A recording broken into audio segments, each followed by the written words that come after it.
ہم تاریخ کربلا میں دیکھتے ہیں کہ 2 لاشیں پامال ہوئی ہیں. ایک سید الشہداء امام حسین علیہ السلام کی لاش کو پامال گھوڑوں سے کیا گیا، ان پہ گھوڑے دوڑائے گئے، اور دوسری جو ہستی جو پامال ہو رہی ہے وہ جناب قاسم ہے.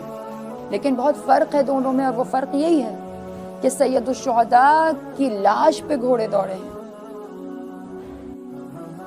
اور جب جناب قاسم پہ گھوڑے دوڑے ہیں تو جناب قاسم زندہ تھے. جناب قاسم کے اوپر جب گھوڑے دوڑ رہے تھے تو جناب قاسم آوازیں دے رہے تھے کہ چچا میری مدد کو آئیے. اور جب امام حسین علیہ السلام پہنچے تو جناب قاسم زندہ نہیں تھے. امام حسین علیہ السلام نے کہا کہ اے میرے لال،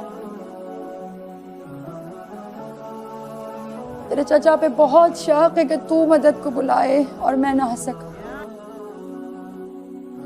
سید ابن طاؤس روایت کرتے ہیں کہ جب لاش پہ گھوڑے دوڑے ہیں تو اس کی وجہ سے جناب قاسم کی لاش پھیل گئی تھی.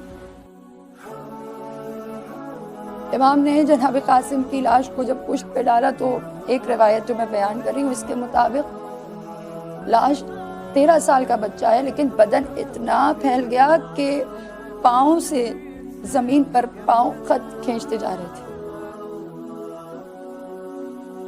لیکن دوسری روایت یہ بتاتی ہے کہ جناب قاسم کی لاش ٹکڑے ٹکڑے ہو گئی تھی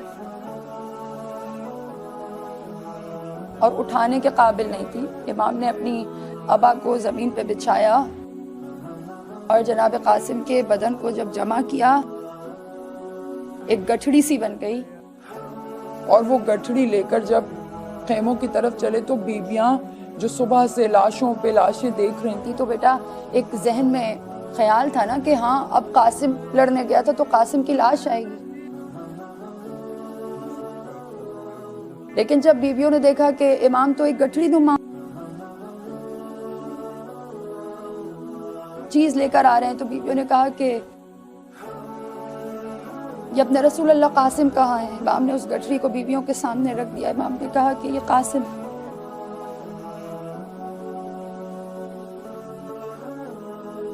اور پھر کہا کہ اس کی ماں کہاں ہے. روایت میں ہمیں ملتا ہے کہ جیسے ہی جناب قاسم جنگ کرنے کے لیے گئے تھے نا میدان میں تو ان کی والدہ جناب ام فروہ فوراً مصلی پہ بیٹھ گئی تھی دعا مانگنے کے لیے کہ پروردگارہ میری قربانی کو قبول فرما دے. لہٰذا بیوی دعا کر رہی تھی کہ میں خبر شہادت سنوں. مائیں دعائیں کرتی ہیں کہ میں اپنے بچے کا صحرا دیکھوں. بیوی ام فروہ دعا کر رہی ہیں کہ پروردگارہ میرے بچے کی شہادت کی خبر مجھے سنا دے. تو جناب زینب دوڑ کر آئیں، کہا بھابھی آپ کو امام بلا رہے ہیں.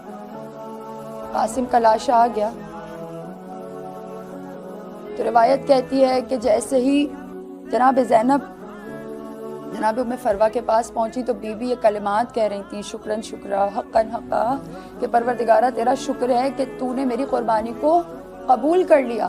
لیکن جیسے ہی باہر آئیں، خیمے سے باہر تشریف لائیں اور اپنی قربانی کی حالت دیکھی تو وہ ایسی قربانی تھی کہ جیسی کسی بھی شہید کی حالت نہیں تھی.